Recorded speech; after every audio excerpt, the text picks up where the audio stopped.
You know that thing they say about relationships, that how you start a relationship, the foundation you lay at the beginning of the relationship is very important, because that foundation is what is going to set the tone for the entire relationship. I feel like as a people, we have, on a national scale, set a very bad foundation when it comes to how we relate with our government. We have, as a people, unintentionally made our government used to us fixing it. So now they don't feel the desire to do anything, to fix nothing. And I'll give you guys an example, right? We don't have light in this country. This one way they give us, we'll see today, we'll not see tomorrow, not be light. We've not had light in 60 years, right? But instead of us to collectively go and hold these people and demand that they give us light, what do?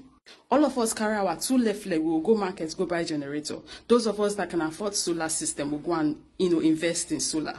Another good example, in certain communities, the government did not tar their road, but the people in these communities want a tarred road. So what do? They decide to come together as a community to tar their own roads. Same with our educational system. That's a very good example, the one that's being run by the government, nothing to write home about. And that is coming from someone who attended the government school, what some people call public school. My junior and senior secondary school education, I got from a government school. Ugborikoko to be specific. People in Warri know the school I'm talking about. But back to the point, the government schools are failing, hence why a lot of parents want their children to go get their education in a private institution. So there is more demand for private education, and it's because of this same reason that's why a lot of parents send their kids abroad for an education, because our educational system here just isn't it. Same goes for our healthcare system. There is a plethora of examples for us to choose from. The point of this video, I don't want people to get me wrong, it's not to bash Nigerians for providing these things for ourselves,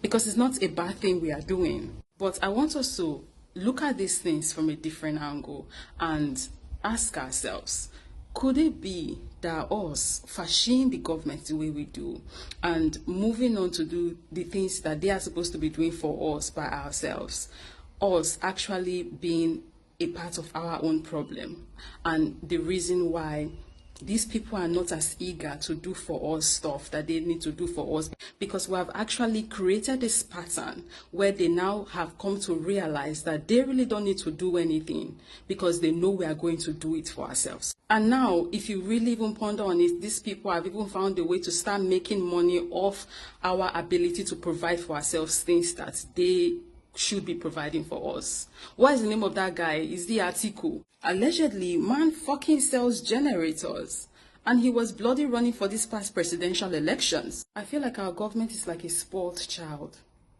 a child that lacks home training, a child that could not be set straight during its foundational years, and now this child is grown and spoiled rotten.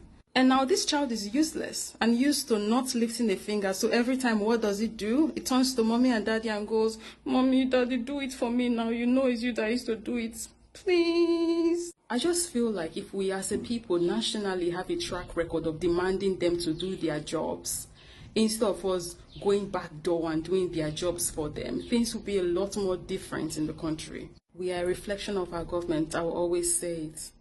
They are the way they are because we allow them to be that way. We have made them comfortable being incompetent. We have made them used to being incompetent because we don't demand more from them.